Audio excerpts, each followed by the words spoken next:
Welcome to the 700 Club. The Israeli military has gained air superiority over the skies of Iran. In 4 days, it's carried out multiple attacks on Iran's military leadership and nuclear program. Meanwhile, Israeli citizens, residential buildings, and infrastructure are under attack from very large Iranian missiles. Chris Mitchell reports from the scene of one strike in central Israel. Overnight, missiles landed in Tel Aviv, killing at least 5 people. The IDF says Iran has launched hundreds of ballistic missiles. Most have been intercepted, but some managed to hit Israeli cities, including Bat Yam, over the weekend. Behind me is just one of the locations where Iranian missiles have hit. It sheared one apartment building in half, destroyed a building beside it, and the damage goes for blocks around. The missile contained nearly 1,000 pounds of explosives. 9 were killed in the attack, 3 of them children, and nearly 200 injured. But our spirit is strong, and it will win.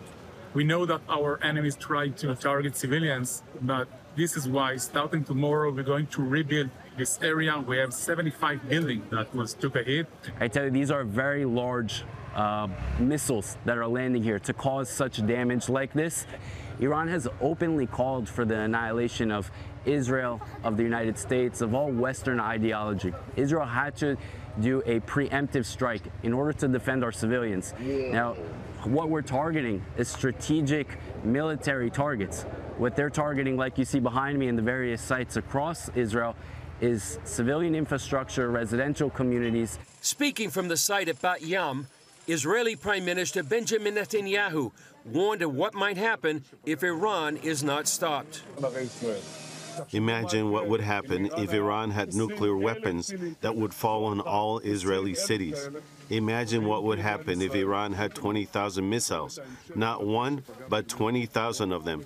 That is an existential threat. U.S. President Donald Trump supporting Israel's operations, but still hoping Israel and Iran can reach a deal. Well, I hope there's going to be a deal. I think it's time for a deal, and we'll see what happens. But sometimes they have to fight it out, but we're going to see what happens. The IDF says it's making history. In just 4 days, in what some are comparing to the miraculous Six-Day War in 1967, Israel has targeted the vast array of Iran's nuclear infrastructure, including enrichment facilities in Natanz, Fordow, and Isfahan. The IDF says most of Iran's military commanders have been eliminated, and Mossad agents on the ground have taken out Iranian air defenses, ballistic missiles, and nuclear scientists. Meanwhile, social media videos from inside Iran show Iranian citizens cheering the strikes, hoping it will bring down the dictatorship that's ruled for 46 years. I call upon the Iranian people, this is your moment. This is your moment to stand up, to remove the mullahs if you can, and the world will stand behind you. Opposition sources claim some Iranian leaders have already fled the country. In Israel, the spirit remains resolute.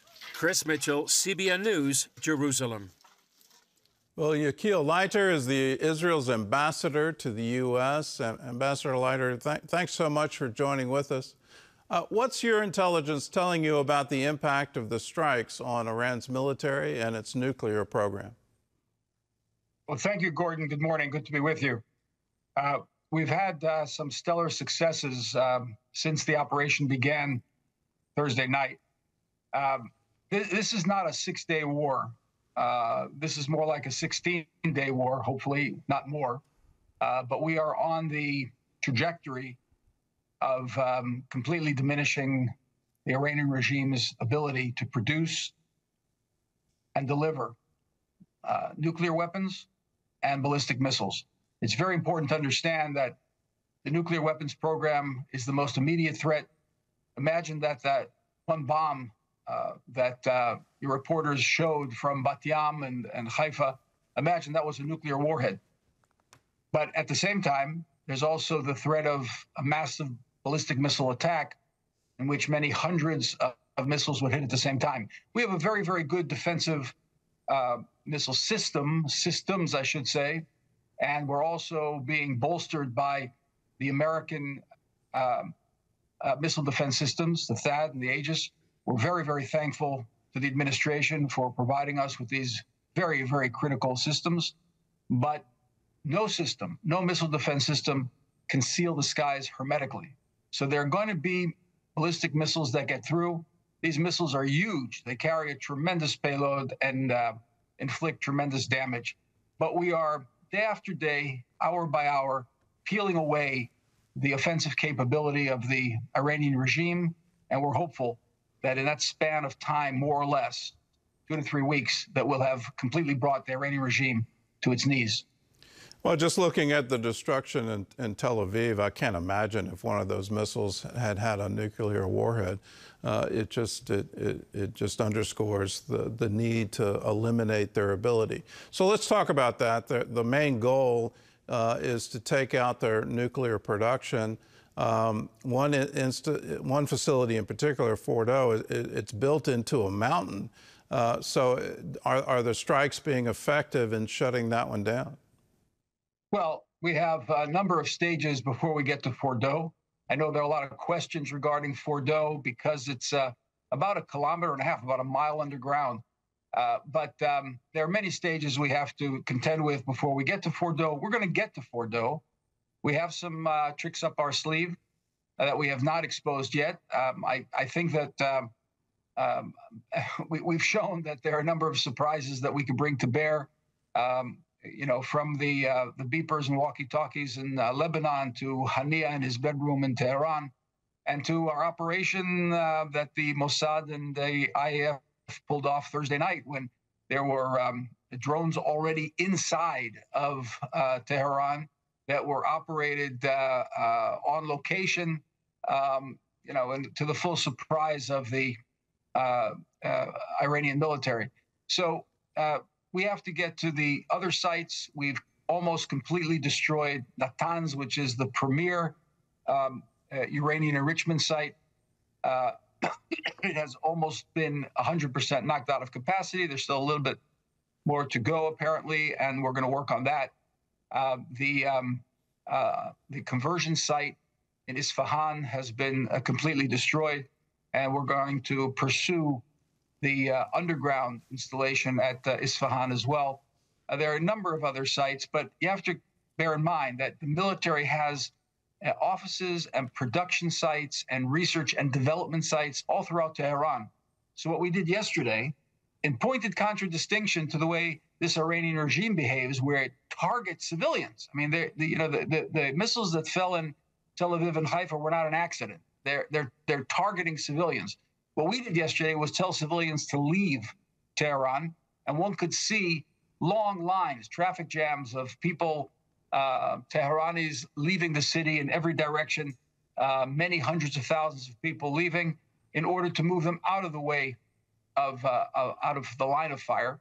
And then we proceeded to take out many installations in Tehran that are research and development centers, that are factories producing components for the ballistic missile system and for the weapons-grade uranium systems. So this is not something that is a one-shot deal. This is something where we have to work on day after day after day, and at the same time we're peeling away their ground-to-ground missile sites. It's important to understand the way these operate. They're not in one particular place, holed in to the location.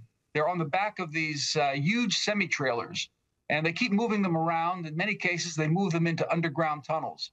So our intelligence has to locate them and then take them out in a precision bomb. So we've apparently reached about 1/3 of these ballistic missile launchers, but we're going to pursue them entirely so that we deplete the ballistic missile amount of missiles that they have throughout Iran. Let's just talk about some tactics for a moment. Is there any hope that you could get the so-called bunker buster bombs from the U.S. in order to help with the effort? Well, the buster bomb would be fit for operation in Fordo. The U.S. and will have to make a decision as to whether or not they'd like to participate. But I would not resign and constrict the dealing with Fordo just to the Buster bomb. We will deal with Fordo in one way or another. It is our hope, of course, that allies will come to our assistance in this. This is not just a war for Israel, for our security. I mean, it's enough for us, but this is really a regime that threatens the Judeo-Christian civilization. They threaten the West. I mean, this is a terrorist regime that has built terrorist infrastructure around the world. They've supported terrorism as far away as Argentina and many corners of the world. They try to target individuals they don't like. They attempted to take out President Trump twice. And former Secretary of State Pompeo was a target of their attempted murder machine. These are people that belong to a death cult. They have no consideration whatsoever for human life. And the apex of their attempt to diminish, weaken, destroy Western civilization is through Israel. Israel is the first step. So in many respects, we're the canary in the coal mine. And it would be nice if our allies in the West would look for every opportunity to assist in bringing this tyrannical regime to its knees. And it would be the best gift that the world could give to the Iranian people. Look, the Iranian people are the most pro-American people in the Middle East, just not the regime. Well, they've been saying death to Israel, and they've been saying death to America for decades. I mean, this isn't something new. They celebrate the takeover of the U.S. Embassy, and they celebrate it every year on November 4th with Death to America Day. So yes, I think, I hope Europe wakes up to it, and I think America's waking up to it, but we seem to be split on the issue. They're just a bad actor. I mean, you talk about preventing the freedom maritime shipping. They're behind it. I mean, look, they're behind the Houthis. They're behind the Hezbollah, which inflicted tremendous damage on American troops, 241 Marines in Beirut. It's Hezbollah funded and trained by Iran. This is a very, very bad actor, and they need to be taken out. Our immediate concern was with our survival, and they call us the one-bomb country. So we have to absolutely act in order to remove that existential threat from our country. Is Israel committed to the long term here? You know, I heard you say 16 days that you hope that can be wrapped up. You know, at some point, are you going to need troops on the ground to make sure the nuclear capacity is completely eliminated? Well, 16 days, I said, you know, it may not be 6 days like everybody knows about the 6-day war, maybe a 16-day war. We hope it's not going to go beyond that. But if it does, we're in here for the long haul. This is whatever it takes to eliminate the nuclear and ballistic missile threat from Iran. It's a question of survival. You know, as I've said before on your show, Gordon, 80 years ago, there was a guy running around Europe, a crazed individual talking about war, talking about eliminating the Jews, and nobody did anything about it. And at the end, you know, there were isolationists then, too, who said, we don't want to go into war. Let's stay away from war. So they let Hitler move forward. They appeased Hitler. And what did we end up? We ended up in a Second World War in which 65 million people were killed. 6 million Jews, a third of our nation, were lost in the gas chambers. So sometimes you need an operational military strike in order to avoid war. And that's what we're doing. We're here to avoid war. We're here to prevent war. Because if we don't prevent war now, it's going to be a much bigger war later. So we need to invest in the moment. We're a very resilient people. And we see the way that our citizens are reacting at the time. We've lost already 24 people in these ballistic missiles attacks. There are well over 300 people injured and hospitalized, but yet the people are absolutely committed to seeing this war through. Our sons and daughters are flying the planes right now over the skies of Tehran. around the clock. I mean, they haven't tired for a moment. And this is after a year and a half since the attack of Hamas on our people in the south. We lost 1,200 people, and since then, almost 900 soldiers. That's over 2,000 people in a country of 10 million, the equivalent of about 65,000 people here in the United States being killed in war in a year and a half. So we're resilient, we're committed, we're full of conviction, because this is a question of survival for us and for peace throughout the region and the world. There's a report that President Trump vetoed an attempt against the political leadership. You were very successful in taking out the military leadership. If you're really looking for governmental change, don't you need to go at the political as well? Well, let me clarify that, that report, there's so many reports out there. What I found here in Washington since assuming my position as ambassador is that there are many journalists who first create a narrative out of their imagination and then pass commentary on the narrative they create. I don't know of any give and take on the issue of removing Khamenei, the supreme leader, from this world that was discussed with the United States. Look, the issue of the political leadership has to be left to the people of Iran. We're not in the business of regime change. That's not our agenda. People have to choose their regime. And if our activity to prevent a nuclear Iran facilitates the change of the regime by the people of Iran, well, so be it. Of course, it'll be good for everyone, most importantly for the people of Iran. But we're not in that business of regime change. What I will say is that anybody who poses a direct threat to our existence, to our survival, should not be off the table in terms of our ability to act in that regard. Well said, Ambassador. Thanks so much for being with us. Again, we stand with you. We stand with Israel. This is quite clearly a present danger to Israel. We've been hearing it for decades as they got so close to developing a nuclear weapon. I thank Danny Danone for what Israel did. I'll thank you. I think the world owes you a great debt for acting and acting in time. Thank you, Gordon. Good to be with you and all of your viewers. And thank you so much for your prayers. All right. God bless. God bless you. Good day. Well, CBN Middle East Bureau Chief Chris Mitchell joins us now from Jerusalem. So, Chris, what's it like on the ground with the reality of alarms and missiles landing? I hear there was a shock blast that affected the U.S. Embassy in Jerusalem. What's it like there?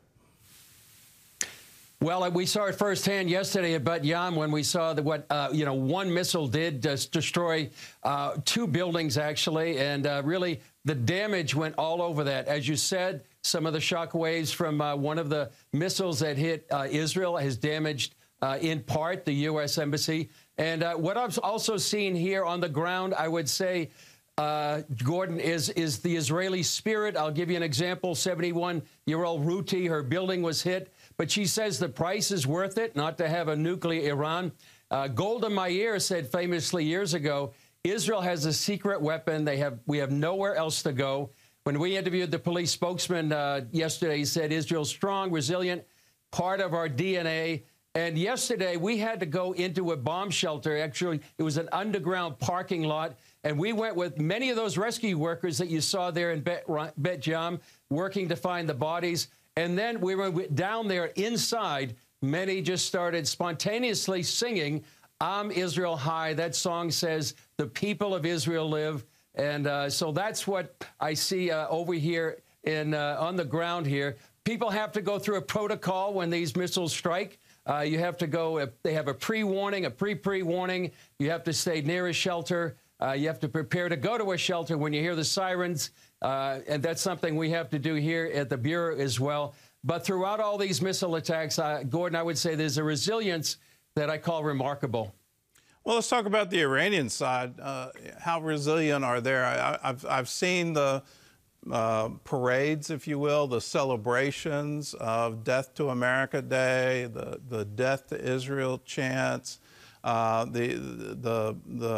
There's throughout the current government, there's an ideology of hate.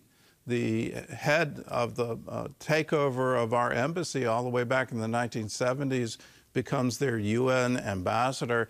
It just seems to be just incredible hate. So I look at Gaza. Gaza elected Hamas to be their government. Is it realistic to think the Iranians are somehow going to turn against this ideology? Gordon, I actually do think it is possible. I think, unlike Gaza, many of the people of Iran despise this regime and have for many years. There's a history of popular uprisings. You remember 2009, it was called the Green Revolution. 2022, Masha Amini, she was killed by the police, and there were protests throughout the country. And what makes this different, I think, Gordon, is Israel's attacking the very heart of the regime, the leaders, the infrastructure, the military, the police. So could this be a tipping point for the people to rise up and overthrow the dictatorship, because there's been so much damage to the regime right now? But what I can say is many inside and outside of Iran, they're praying that finally this regime will fall after 46 years of tyranny.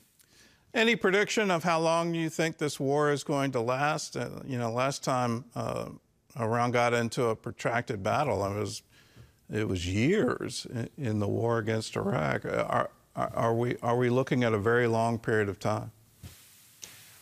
I don't think so, Gordon. And the reason, I believe, is that in just 4 days, the Israeli military has had military achievements that are literally historic. What they've done to the damage of the nuclear infrastructure, the military command structure, the many of the things inside Tehran as well. And just a note that the IDF is telling people to get out of buildings instead of what Iran is doing is sitting people in the buildings. But I think it actually, one of the keys, I think, is Fordow. Fordow is that main nuclear enrichment structure deep underground. If they can get that, I think that will mean a lot, as well as they continue to eliminate the military and the political infrastructure, and perhaps, maybe then, that the people could rise up. Well, that would be wonderful. It would certainly lead to a new era of peace in the Middle East if the main state sponsor of terrorism is taken off the world map. If there is truly a change in government and they no longer do that, it would be absolutely incredible. So that's something to pray for.